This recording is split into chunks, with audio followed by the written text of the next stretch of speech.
is digital curation? It is the selecting, grouping, sharing, and annotating of digital content. Think curating a digital museum on one subject. There is an abundance of free-to-use online curation tools that can be loosely divided into 3 categories. First is storytelling. A prime example would be Twitter. The aim is to create a story by linking social media content together. The second is collecting. Good example would be Bag the Web. Its function is to collect information around a central subject and sort the information into categories. Lastly, there is learning, where educators can create learning tasks from online resources. Prime example is TED-Ed. There's a multitude of digital tools out there, but regardless of what kind it is, an effective tool will share the following characteristics. Firstly, the tool has to be able to aggregate all kinds of multimodal text, from journal articles to tweets, all into one easy-to-navigate page.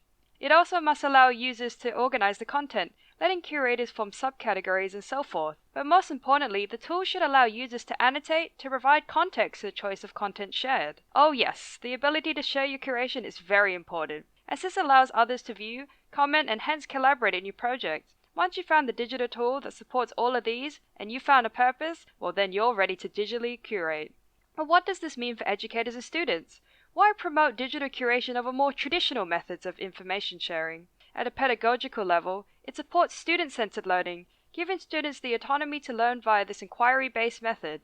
This encourages the paradigm shift from didactic teaching, teacher-centered, passive learning, to Socratic teaching, student-centered, active learning. Furthermore, it encourages the shift from teachers as being the center of all information in the classroom, to the teacher becoming a co-collaborator or an e-moderator of students.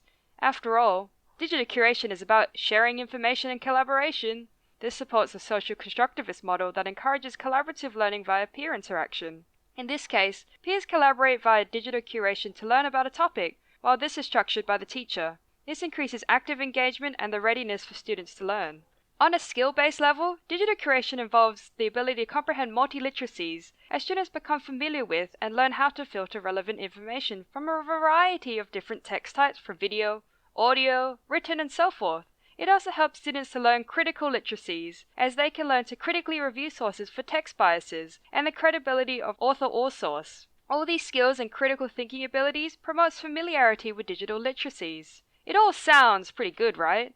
But how as a teacher are you going to effectively implement digital curation? Well, you could structure your lesson around it like in the case of TED-Ed, but students get an understanding of the power of digital curation by allowing them to be the curator. For this to happen, students must be presented with a specific purpose and an authentic audience. For example, what if you wanted your class to collectively learn about cephalopods? Then the purpose would be cephalopods and the audience could be students their age. Since curation is a skill that may be new to most students, as a teacher, you need to guide and scaffold their learning. First step is to choose a digital tool. You could assign a digital tool, but allow the option to choose their own if they want to. This is an example of differential instruction, as students with limited experience with digital curation will have a tool that suits their project, while students with greater experience have the autonomy of choice and will thus be more actively engaged with the task. In our case example, we are asking students to collect and annotate sources on cephalopods so we could use Bag the Web. Now the tool has been chosen, the next step is to teach students the critical literacy skills that are required to filter the overabundance of information out there, and then correctly select sources appropriate for the purpose and audience. Furthermore, these sources will need to be annotated with more than just summaries to give context to why it was chosen, as the power of digital curation comes from the ability to annotate, comment, collaborate, and collect sources that culminate in a cohesive representation of the topic for a specific audience.